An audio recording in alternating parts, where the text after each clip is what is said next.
जय राधा माधव कुंज बिहारी।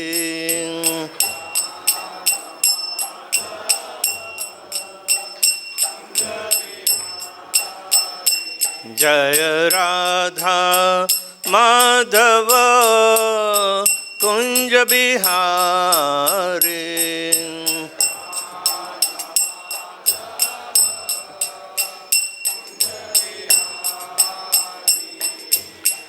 गोपीजन वल्लभ गिरिवरधारी।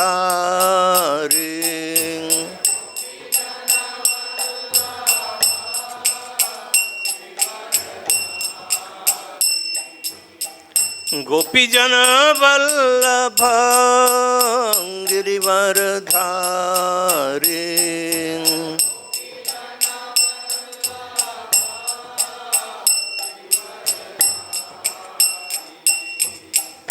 यशोदानंदन ब्रज जनरंजन।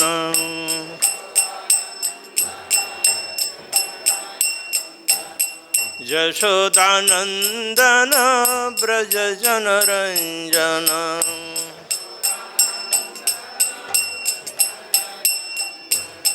जमुना तीर वनचारी।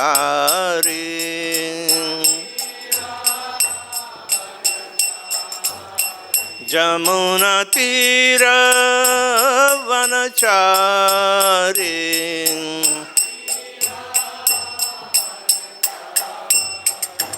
जय राधा माधव कुंज बिहारी।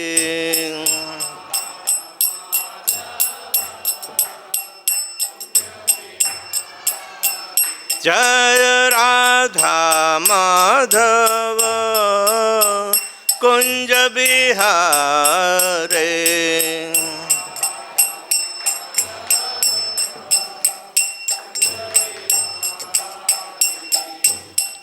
गोपीजन वल्लभ गिरिवरधारी।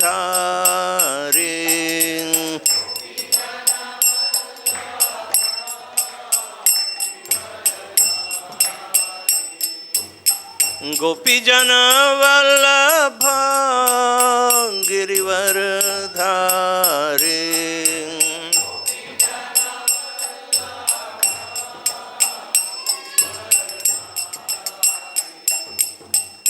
यशोदानंदन ब्रज जनरंजन।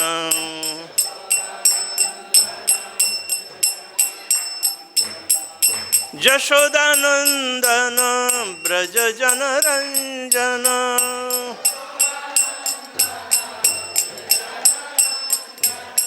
जमुना तीर वनचारी।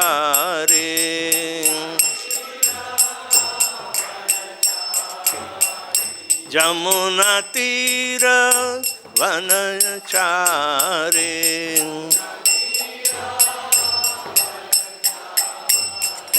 जय राधा माधव कुंज बिहारी।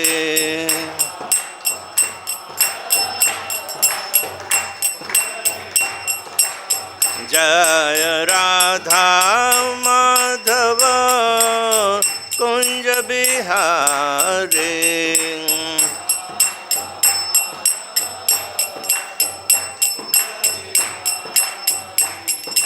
गोपीजन वल्लभ गिरिवरधारी।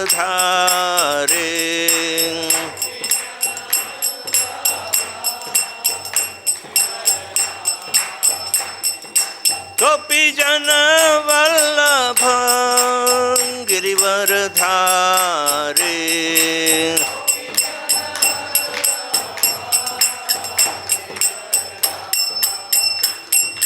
यशोदानंदन ब्रज जनरंजन।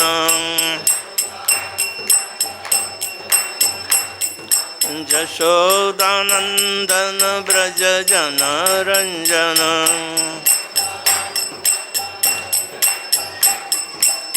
जमुना तीर वनचारी जमुना तीर वनचारी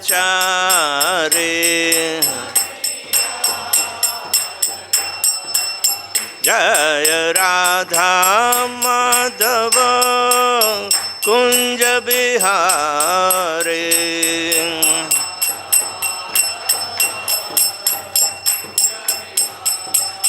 जय राधा माधव कुंज बिहारी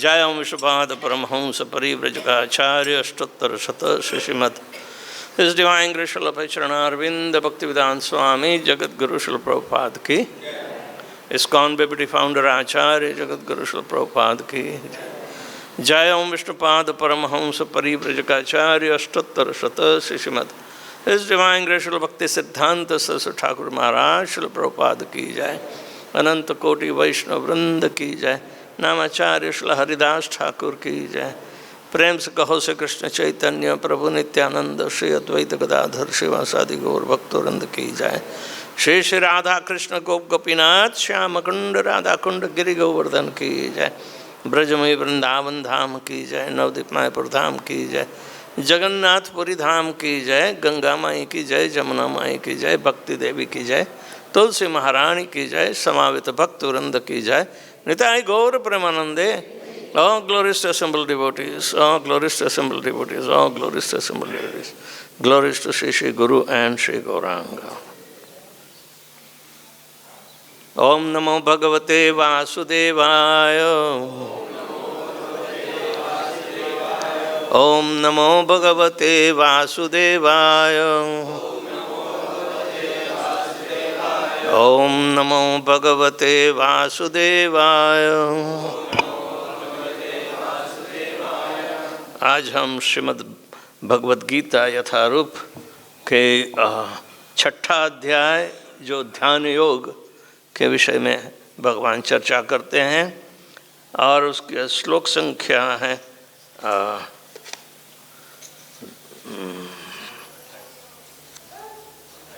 28। ऑलराइट, श्लोक संख्या 28। युञ्जन् एवं सदा आत्मानं योगी विगत कल्मषः सुखेन ब्रह्म संस्पर्शम्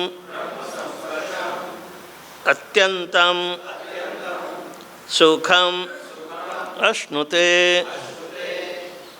युञ्जनैवं सदात्मानं योगी विगतकल्मषः सुखेन ब्रह्म संस्पर्शम् अत्यन्तं सुखमश्नुते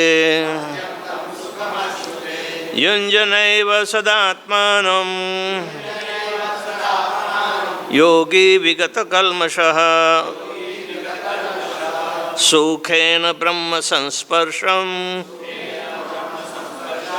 अत्यन्तं सुखमश्नुते युञ्जनैवं सदात्मानं योगी विगतकल्मषः सुखेन ब्रह्म संस्पर्शम् अत्यन्तं सुखमश्नुते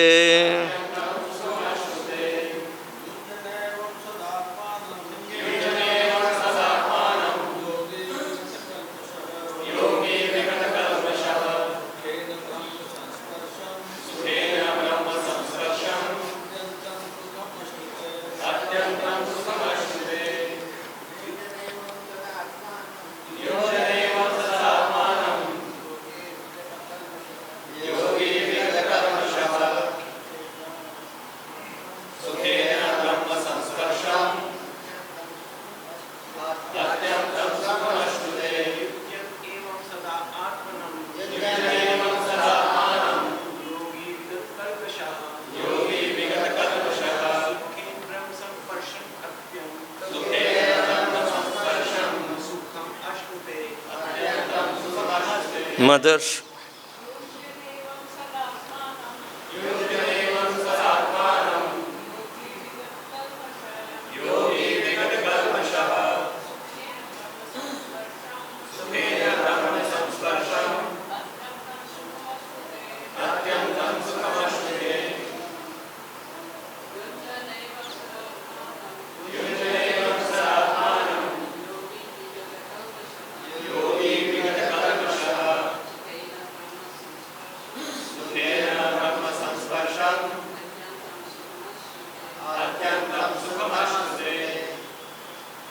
युञ्जनम योगाभ्यास में प्रवृत्त होना एवं इस प्रकार सदा सदैव आत्मानं स्व आत्मा को योगी योगी जो परमात्मा के संपर्क में रहता है, विगत मुक्त कलमशः सारे भौतिक दूषणों से, सुखेन दिव्य सुख में, ब्रह्म संस्पर्शम ब्रह्म के सानिध्य में रहकर, अत्यंतम सर्वोच्च सुखम सुख को अश्नुते प्राप्त करता है। अनुवाद और तात्पर्य श्रीमद श्री भक्तिवेदांत स्वामी श्रील प्रभुपाद के द्वारा। इस प्रकार योगाभ्यास में निरंतर लगा रहकर आत्मसंयमी योगी समस्त भौतिक कल्मश से मुक्त हो जाता है और भगवान की दिव्य प्रेमा भक्ति में परम सुख प्राप्त करता है। आत्म साक्षात्कार का अर्थ है भगवान के संबंध में अपनी स्वाभाविक स्थिति को जानना। जीव यानी आत्मा भगवान का अंश है और उसकी स्थिति भगवान की दिव्य सेवा करते रहना है। ब्रह्म के साथ यह दिव्य सानिध्य ही ब्रह्म संस्पर्श कहलाता है। ओम अज्ञानतिमिरान्धस्य ज्ञानञ्जनशलाकया चक्षुर्मिलितं येन तस्मै श्रीगुरुवे नमः। श्रीचैतन्यमनोभीष्टं स्थापितं येन भूतले स्वयं रूपकदा मह्यं ददाति स्वपदान्तिकम्। वंदेहम श्रीगुरुः श्रीयुतापदकमलं श्रीगुरुन् वैष्णवांश्च श्रीरूपं साग्रजातं सहगणा रघुनाथान्वितं तं सजीवं साद्वैतं सावधूतं परिजनसहितं कृष्णचैतन्यदेवं श्रीराधाकृष्णपादान् सहगणा ललिता श्रीविशाखान्वितांश्च। हे कृष्ण करुणा सिंधु दीनबंधो जगत्पते गोपेश गोपिका कांत राधाकांत नमस्तुते। तप्त कांचन गौरांगी राधे वृंदावनेश्वरी वृषभानुसुते देवी प्रणमामि श्रीहरिप्रिय। वाञ्छाकल्पतरुभ्यश्च कृपा सिन्धुभ्य एव च पतितानां पावनेभ्यो वैष्णवेभ्यो नमो नमः। नमः ओं विष्णुपादाय कृष्णपृष्ठाय भूतले श्रीमते भक्तिवेदांत स्वामिन्निति नामिने। नमस्ते सारस्वते देवे गौरवाणी प्रचारिणे निर्विशेष शून्यवादी पाश्चात्य देशतारिणे। जय श्री कृष्ण चैतन्य प्रभु नित्यानंद श्री अद्वैत गदाधर शिवासादि गौर भक्तवृंद। हरे कृष्णा कृष्णा कृष्णा हरे हरे हरे राम राम राम हरे हरे। युञ्जनैवं सदात्मानं योगी विगत कल्मषः सुखेन ब्रह्म संस्पर्शम अत्यंतम सुखमश्नुते। योगी की गति भगवान के साथ हमेशा तन्मय रखने के लिए सुख की प्राप्ति के हेतु होती है। और सुख भी अत्यंतम आत्यंतिक सुखम यानी कि वो बाहर का सुख नहीं है। आत्यंतिक जो अंतरात्मा से जुड़ा हुआ जो सदा सुखी रखने वाली जो स्थिति है वो आत्यंतिक सुखम कहलाता है। वैसे योगियों की प्रक्रिया जो बताई गई है भगवान ने अगले श्लोक में ही कि प्रशांतम मनसम येनम योगिन सुखमुत्तमम उपैति शांत रजसम ब्रह्मभूत कल्मषम जिस योगी का मन मुझ में स्थिर रहता है वह निश्चय ही दिव्य सुख की सर्वोच्च सिद्धि प्राप्त करता है। वह रजोगुण से परे हो जाता है, वह परमात्मा के साथ अपनी गुणात्मक एकता को समझता है और इस प्रकार अपने समस्त विगत कर्मों के फल से निवृत्त हो जाता है। ये जो योग की पद्धति के फलश्रुति में आत्यंतिकम सुखम की बात कर रहे हैं भगवान, तो वो भक्ति के द्वारा भी तो प्राप्त हो सकता है और सिर्फ भगवान के नाम जपने से ही प्राप्त होता है। वो भागवत धर्म सीधा कर ये युग योगियों के अनुकूल नहीं है। हाँ? और योगी बनने के लिए ये युग अनुकूल नहीं है। हाँ? तो हमें ये जानने की आवश्यकता रहती है तो क्या अनुकूल है। बताया गया कि कलो दोष निधे राजन, जहाँ देखो दोष ही दोष। कोई भी पद्धति भगवत प्राप्ति की यहाँ चलती नहीं है कीर्तनादेव कृष्णस्य, नहीं तो दोष ही दोष है। यानी कि किसी भी योग की, कर्म योग की अपने आप में सफलता नहीं है। हाँ, ध्यान योग में भी हाँ सफलता नहीं बताई है, लेकिन अंततो गत्वा जो परिणाम आत्यंतिक सुखम ही होना चाहिए, तो उसमें कोई दो राय नहीं है। इसलिए जिस हेतु के लिए युग धर्म की स्थापना हुई है उसके लिए हमेशा हमें स्वीकृति देनी चाहिए। लेकिन कई अल्लड़ लोग हैं जो सीधा सीधा कहा गया कि कलयुग में कोई भी पद्धति काम नहीं करे, ये अष्टांग योग काम नहीं करेगा। हाँ, फलश्रुति क्योंकि इस योग के लिए अनुकूल नहीं है। कर्मयोग भी लोग तो अलग अलग ढंग से कर्मयोग की व्याख्या करते हैं। हाँ, कर्म करना, कर्म ही पूजा है करके ये कोई योग बना देता है क्या अपने आप में? नहीं। जो भगवान को समर्पित कर्म नहीं है तो भगवान की कोई बात ही नहीं करते हैं। हाँ? कर्म किसके लिए करना है वो भी जानते नहीं। हाँ? कर्म बंधन में फंसना सब जानते हैं। हाँ? क्योंकि वो अज्ञानता जनित है इसीलिए। हाँ? लेकिन कर्म करना जानते हैं तो भगवान भी कहते अधिकार है भैया। हाँ, तो गिरा है कर्म करने के लिए ही तो गिरा है, इसलिए तुझे अधिकार देकर तुझे गिराया जाएगा। हाँ, तुझे करना ही है। हाँ, भगवान को छोड़ के हाँ अपने मनोरंजन के लिए कर्म करने की चेष्टा करने वाले सभी जीव इस भूमि तल के आ जाते हैं, गिरा देते हैं। हाँ? और इसमें भी जो विकर्म करने वाले को क्षिपामि अजस्रम आसुरीम योनिम मापन्नम मूढ़ा जन्मनि जन्मनि कह देते हैं।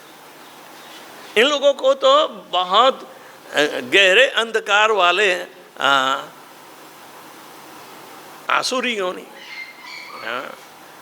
हमेशा ईर्षालु रहने वाले, भगवान के प्रति नहीं हर एक जीव के प्रति ईर्षालु रहने वाले। जो दूसरे जीव को खाता है तो कितने ईर्षालु होंगे। लेकिन कोई भी हलन चलन करने वाले को खा जाने वाले, चाइना जैसे, कितने ईर्षालु होंगे। तो भगवान के लिए कर्म करने की तो चेष्टा कहाँ कौन करेगा। जो लक्ष्य योग का है वो लक्ष्य तो एक ही रहता है, लेकिन युगों की अनुकूलता से वो लक्ष्य की प्राप्ति करने का सुझाव दिया है। अपने मनमाने ढंग से हम नहीं कर पाते।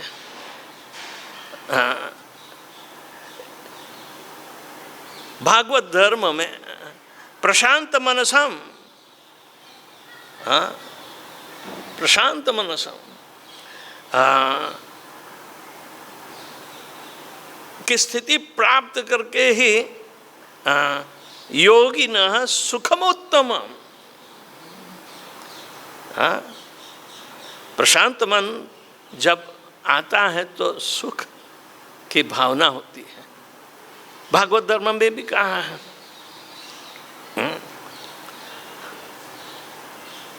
तदा रजस्तमो भावा कामलोभादयश्च चेतवेते अनाविद्यम स्थितम सुख प्रसीदति।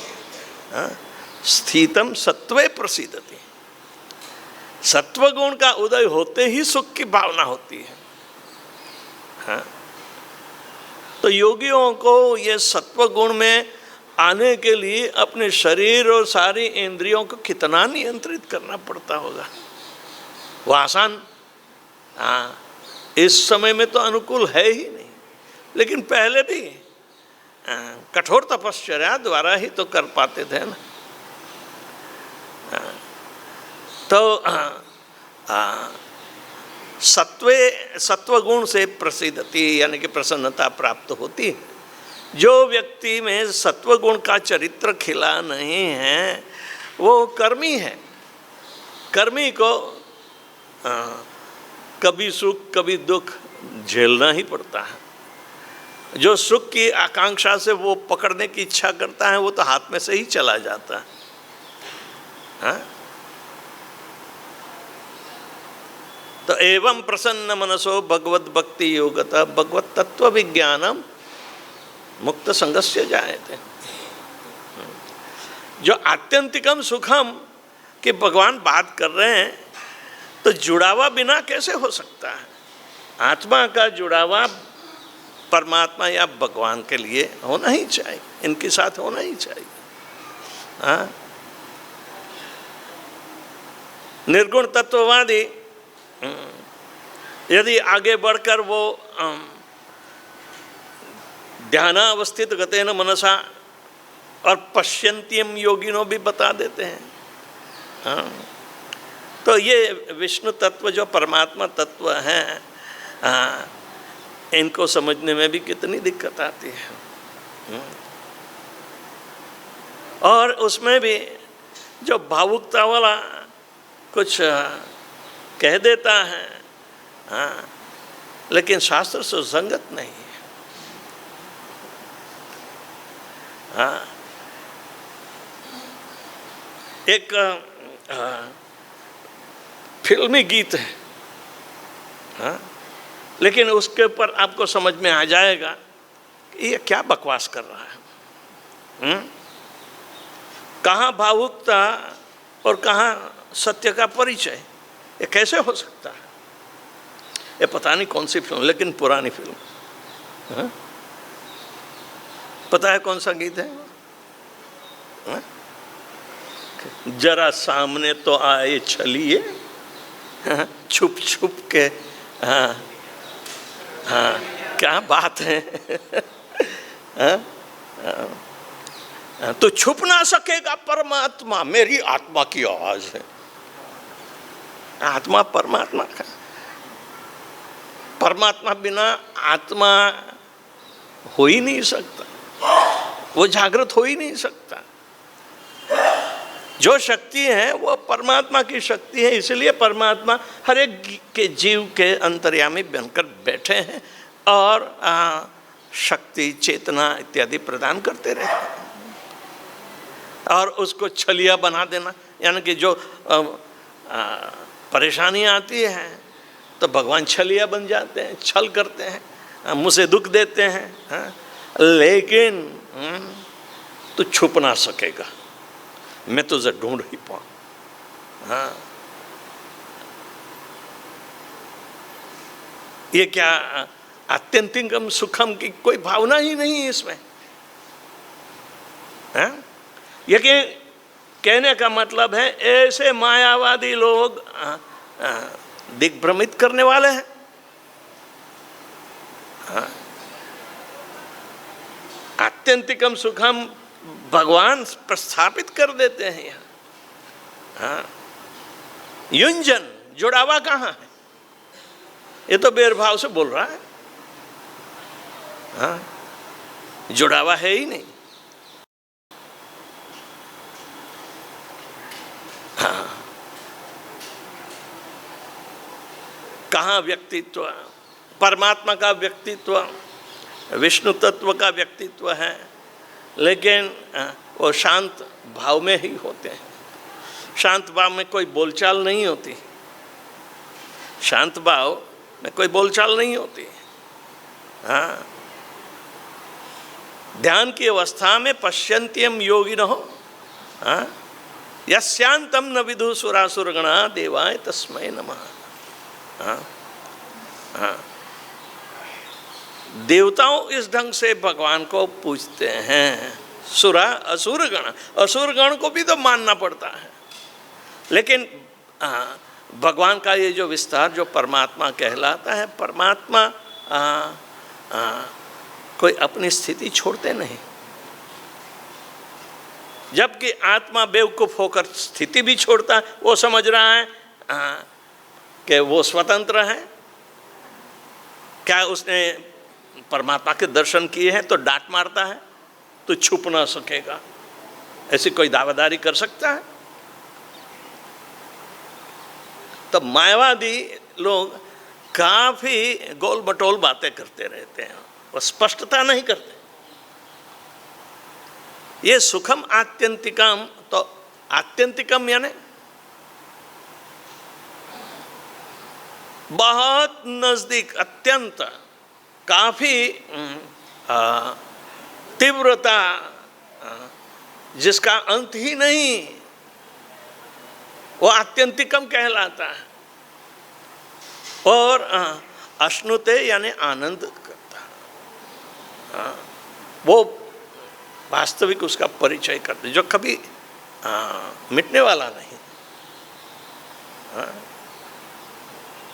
तो कहाँ मायावादियों का खेला भगवान के साथ, ऐसे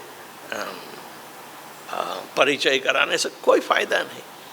हाँ, उसमें ओह बहुत धार्मिक है, वो भक्तों को देखो परेशान करता है, हाँ, भगवान जानबूझकर।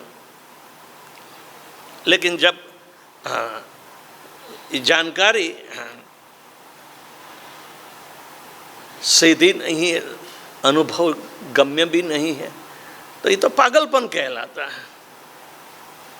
हमने एक बार कहा था कि गुजरात में रणछोड़राय अपना डाकोर में मंदिर है, वहाँ भी बहुत सारे ऐसे भावुक आते हैं, व्यापार करते हैं, लेकिन रणछोड़राय की जय करने के लिए संध्या के समय में आते हैं दुकान बंद करके। अरे रणछोड़, तूने क्या देखा? मैंने आज तो कोई कमाई भी नहीं हुई है।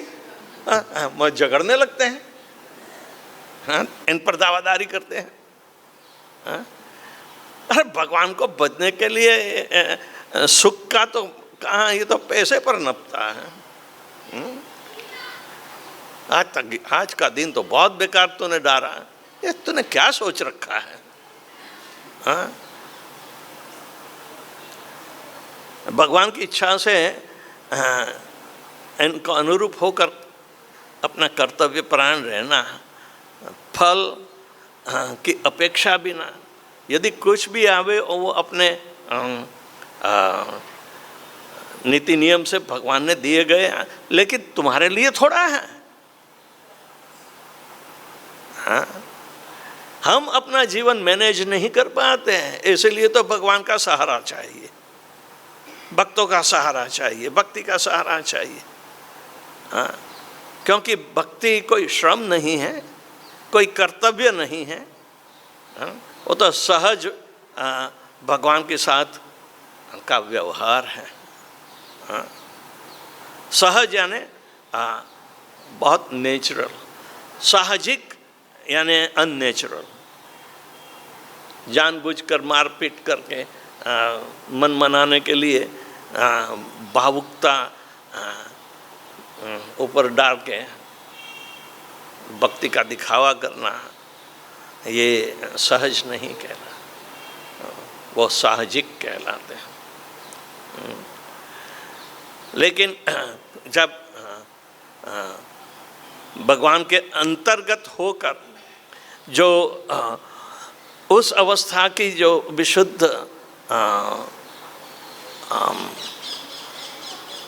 भगवान के साथ कर्तव्य परायणता बताकर जो संवेदना की आपले होती हैं,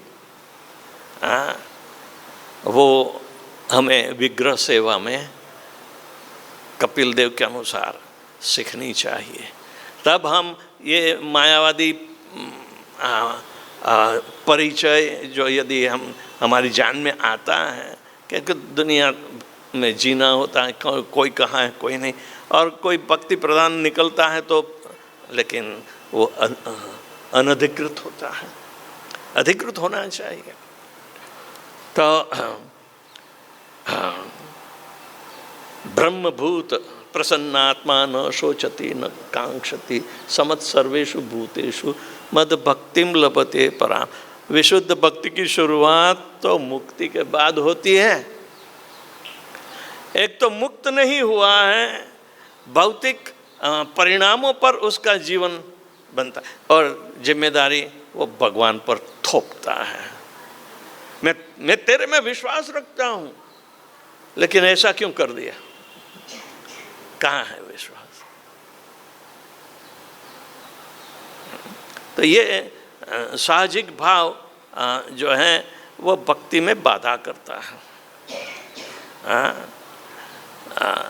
तो इसलिए आत्यंतिकम सुखम प्राप्ति जो ध्यान योग में भी है, अवेलेबल है, लेकिन युग अनुकूल नहीं है, युग अनुकूल नहीं है। श्रील प्रभुपाद जी काफ़ी जगह ये कहते हैं कि यदि ये भागवत धर्म का छोटा सा भी आचरण हम करें तो बड़े से बड़े भय से भी बच सकते हैं। कौन सा भय? कि हम गैर मार्ग पर नहीं चलेंगे, जो हमें गिरा देगा, अपनी जो आत्मा की जो शुद्ध परिशुद्ध दशा, जिसे विशुद्ध सत्व कहते हैं, वो विशुद्ध सत्व की स्थिति से गिरा देगा, तो भगवत प्राप्ति तो नहीं होगी। तो ये जो पद्धति है उसका बहुत कुशल मार्गदर्शन में हमें अनुभव करने को बताते हैं। तो योगाभ्यास में भी निरंतर लगना रहता होता है, आत्मसंयमी भी बनना पड़ता है, तभी हम सारे भौतिक कल्मशों से कोई बंद कर सकता है।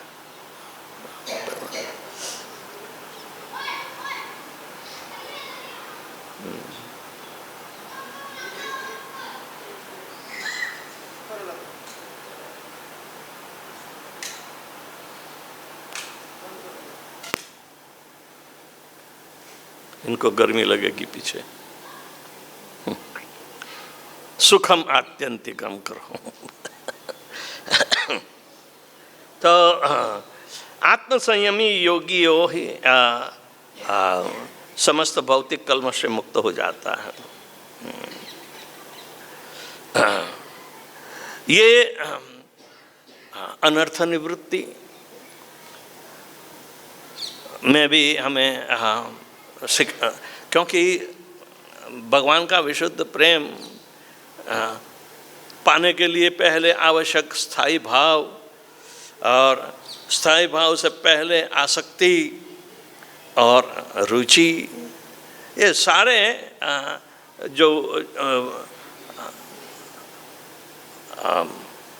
भगवान का आत्यंतिक सुख का अनुभव करने के लिए, ये प्रेमा भक्ति का सुख है, वो आत्यंतिक सुख है। तो उसके लिए क्रमानुसार हमें आगे बढ़ने को कहा है। ऐसे नहीं कि ध्यान योग जैसे भगवान कहते हैं समझ करके हम वही करना चाहते हैं, तो लेकिन उसमें पूर्ण सफलता नहीं मिलेगी। जब हम न्यूयॉर्क में थे तो एक लड़का आता था, वो दीवार के साथ बैठकर सभी माला करते, तब वो ध्यान योग करने लगता था। नहीं, सही बात है। हम उसको प्रचार करते थे कि भैया सब करते हैं, तू क्यों अकेला पड़ा? हाँ? तेरा ध्यान कैसे जाएगा? यहाँ तो जोर से भी हरे कृष्णा बोलते हैं। हाँ? कोई हल्के से बोलता है और कोई जो थोड़ा नशा करके आता है तो जोर जोर से चिल्ला कर बोलता है। तेरा ध्यान कहाँ जाएगा यहाँ? और भगवान ने तो ध्यान योग तो सत्ययुग के लिए मंजूर किया था, तू यहाँ क्यों कर रहा है? हाँ? हाँ, मैं भगवान का नाम की मान्यता तो रखता हूँ, फिर भी ध्यान योग हठ योग का मूल आधार है। हमें हठ योग सिखाते हैं। हाँ, तू हठ लेकर आया है। हाँ, जो जड़तावादी है उसे भी हठ योगी कहते हैं, जो अपनी भगवान की सीधी बात समझना नहीं चाहता है। हाँ,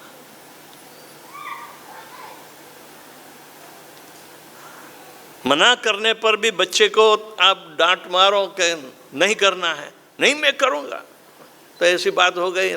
एक खाएगा भी सही, सुनता नहीं क्या? तो ये आदतें हैं ऐसी शिक्षा पद्धति में भी बनी रहती हैं, क्योंकि कोई कमाई का साधन बना देता है उसको। थोड़ी सी हठ योग की या उसके आसन, लेकिन अष्टांग योग की बातें नहीं करेगा। जैसे हमने कहा था कि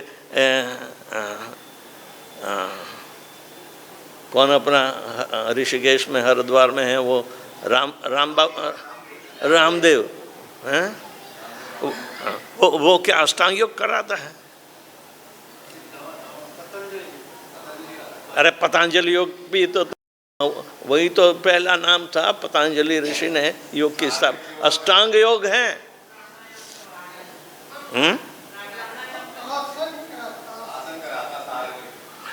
वो आसन कराता है, यम नियम नहीं कराता है, प्राणायाम कराता है, लेकिन प्रत्याहार नहीं कराता। आप जो खाना हो खाओ दबा के, और यदि बीमार पड़े तो दवाई हाजिर है। हाँ? व्यापारी धंधा 2 चीज कराता है 8 में से, यम नहीं, यम यानी मनोनिग्रह। हाँ, नियम से हम इंद्रिय निग्रह कर सकते हैं। हाँ? आसन कराता है, चलो तीसरा आया। चौथा प्राणायाम कराता है, बाद में प्रत्याहार नहीं। दबा के जो खाना है वो खाओ, बाद में हमारे पास आओ। हाँ? डायबिटीज दूर कर दूंगा, एक दूर कर दूंगा, बिना दवाई डायबिटीज दूर होता ही नहीं। हाँ? तो ये व्यापारी पतंजलि योग की पूरी माहिती भी नहीं देता। कभी उसने ऐसे इनके कई शिष्य होंगे तो आगे भी बढ़ नहीं पाते होंगे। जिम्नास्टिक प्रभुपाद कहते हैं, जरा बैठो ठीक ढंग से, नाक की टेरवे पर आप ध्यान धरो और बोलो ओम। ऐसे क्या भगवान के साथ संपर्क हो जाएगा? हाँ, ओम शब्द क्या है वो भी जानते नहीं, इसका अर्थ जानते नहीं। हाँ, किसी की बाबत में पूर्ण समझ देते नहीं और व्यापारी ढंग से योग की पद्धति बताते हैं। जो भी हैं, कहने का मतलब है वो आत्यंतिकम सुखम वो उनका लक्ष्य है ही नहीं। रामदेव बाबा का सुखम आत्यंतिकम अश्नुते वो अनुभव नहीं कराएगा। तो ये अधूरा योग सीखने की क्या आवश्यकता है? अधूरा योग यानी भगवान का अधूरा परिचय हो। कोई लड़का लड़की अधूरे परिचय में अपनी शादी सफल कर सकते हैं, तो फिर पूर्ण परिचय होना चाहिए, तब देखा जाएगा। जो सामान्य जीवन में भी सफलता क्या कोई गारंटी नहीं है। तो अधूरे परिचय से क्या फायदा?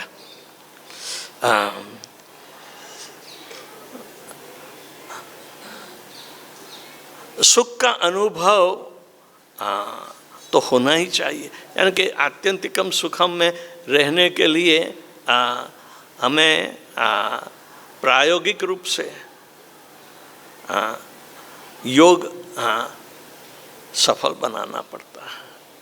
और ये कभी मिटने वाला नहीं, ऐसा सुख हमेशा अंतिम परिणाम तक पहुंचने की आवश्यकता होती है। बाद में कोई प्रश्न रहता नहीं है, वो तो समझ में आ जाता है। पर लेकिन ये अधूरा छोड़ के फिर लौकिक जीवन में आ जाते हैं,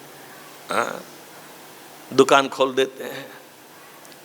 यदि सुखम आत्यंतिकम ऐसे बड़े बड़े चढ़े हुए योगियों को मिला हो, ऐसा कोई है ही नहीं। जो परिणाम योग में बताया गया है वो परिणाम तो अंतिम सिद्धि कहलाती है। तो इस ध्यान योग की प्रक्रिया भक्ति योग की प्रक्रिया से अलग नहीं बनेगी। जब लक्ष्य एक ही होता है तो ध्यान योग, कर्म योग, भक्ति योग, बुद्धि योग, इसमें कोई भेद नहीं है। तो इस तरह हमें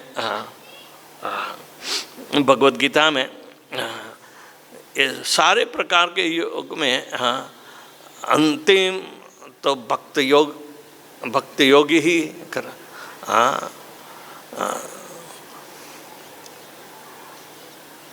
सर्व योगों में भक्ति योग सर्वश्रेष्ठ हैं। वो भगवान का स्वयं का ओपिनियन है, क्योंकि हर एक में भगवान के साथ जुड़ावा करने के बिना योग यानी जुड़ावा बनता ही नहीं।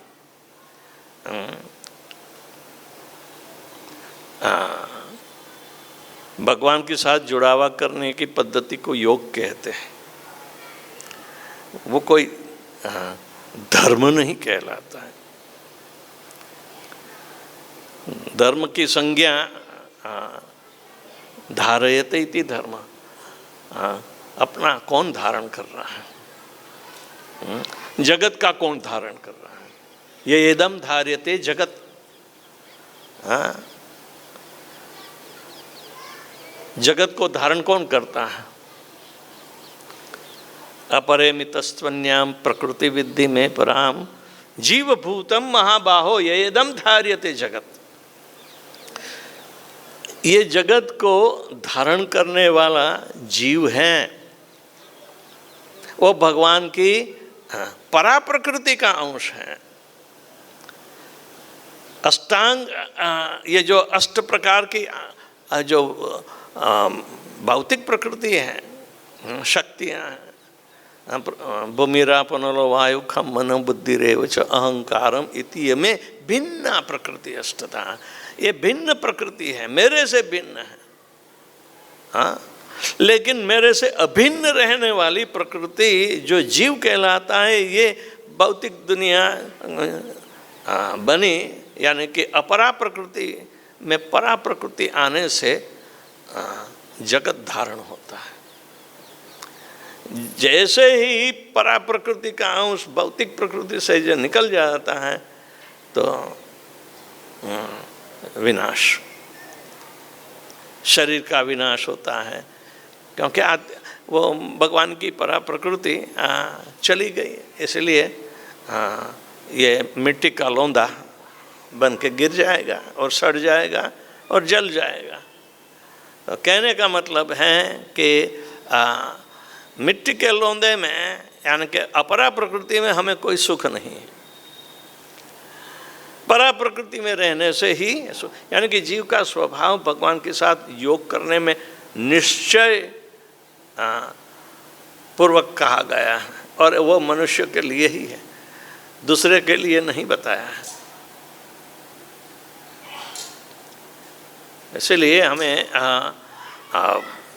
भगवान के वाक्यों को पूरा ढंग से समझकर हमें योग की पद्धति जो अनुकूल है, सततम कीर्तयन्तो माम यतन्तश्च दृढ़व्रता नमस्यन्तश्च माम भक्त्या नित्य युक्ता उपासते। नित्य युक्ता, भगवान के साथ हमेशा निरंतर जुड़ावा करने से ही सीधा जुड़ावा कर, नाम से भी सीधा जुड़ावा होता है। भगवान को प्रियता वाली सारी क्रियाएं इनको अर्पित करते करते भी जुड़ावा कर सकते हैं। कौन सी ऐसी पद्धति नहीं जो भगवान के साथ जुड़ावा नहीं कर पाते, सब कुछ।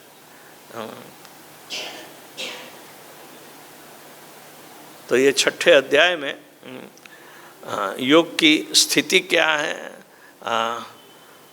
कई भक्तों उसे योगा लेडर कहते हैं, यानी कि सीढ़ी, योग की सीढ़ी होती है तो ऊपर या आत्यंतिकम सुखम प्राप्त करने के लिए ही, बीच वाली स्थिति में नहीं, धीरे धीरे चढ़ता होता है योग पर।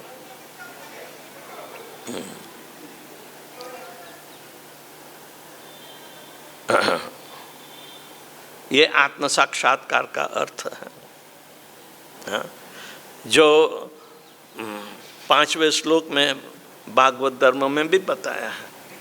विद्यते हृदय ग्रंथि छिन्द्यन्ति सर्व संशया क्षीयन्ते चास्य कर्मणि दृष्ट एवात्मनीश्वरे।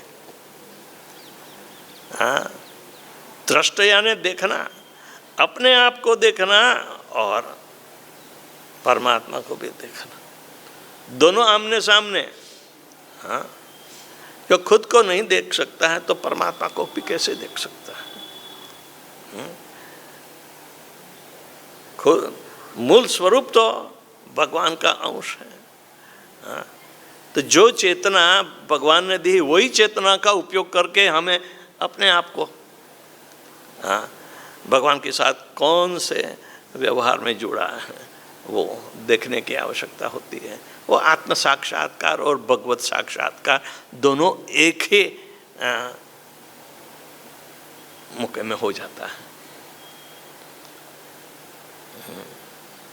दृष्ट एव आत्मनीश्वरे, देख लिया संबंध बन गया, संबंध बन गया तो सुखम आश्नुते,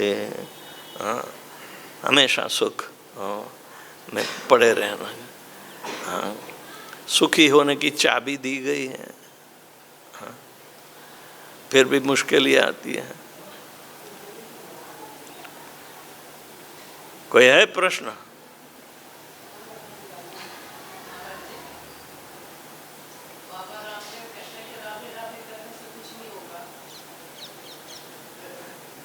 वो बाबा रामदेव इसीलिए तो वहाँ बैठे, नहीं तो वृंदावन में आते। हरिद्वार तपोभूमि है। हाँ, वो नागा बाबा तप करते हैं, दूसरे कोई तप नहीं करता, तो सभी चोटी वाला के रेस्टोरेंट में जाते हैं।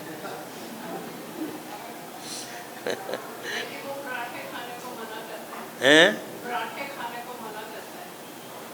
कुछ तो खाना पड़ता है ना, लेकिन वो तो भोग भी नहीं धराते, तो फिर कहाँ ले जाएगा?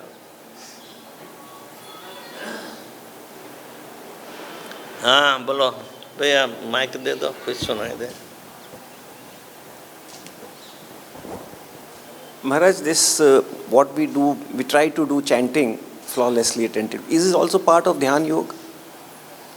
When we chant, when we try to chant flawlessly without offenses, is it not part of Dhyan Yoga, Maharaj? Naturally, when you are trying to listen what you are chanting, तो ध्यान तो रखना पड़ेगा ना।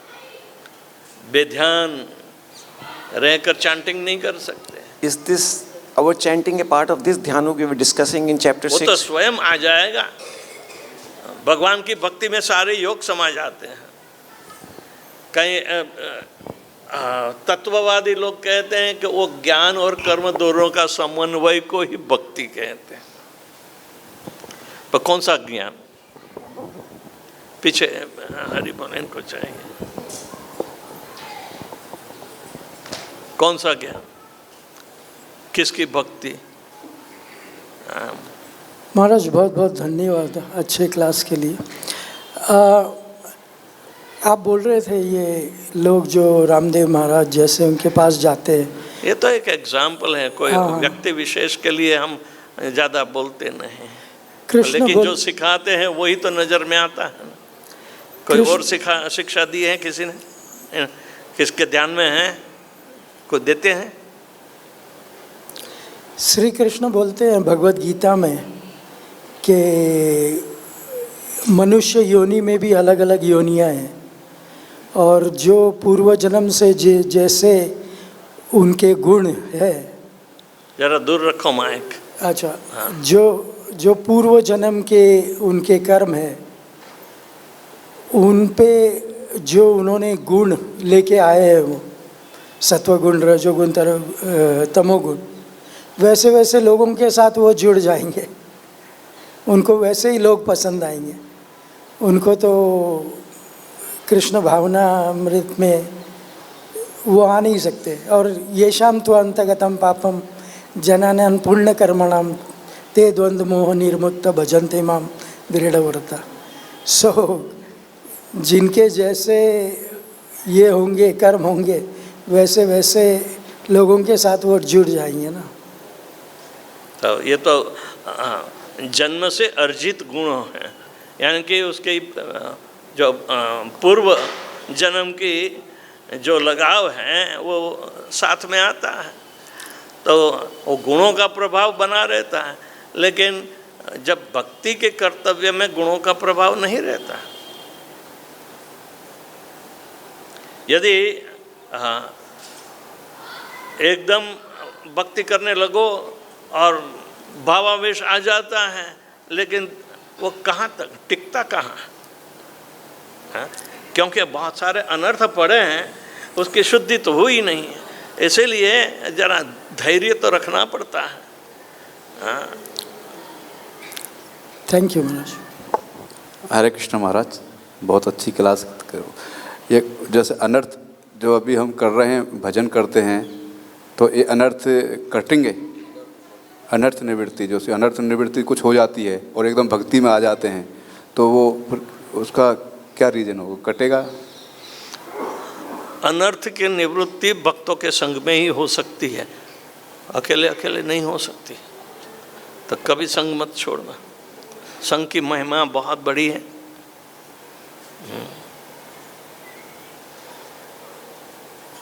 जितना भी किया जाए भक्तों का साथ किया जाए।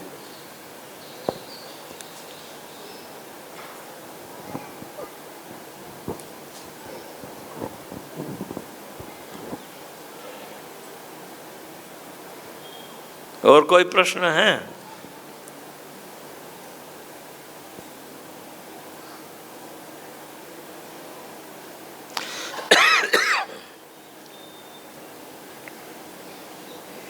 जय श्री प्रभुपाद।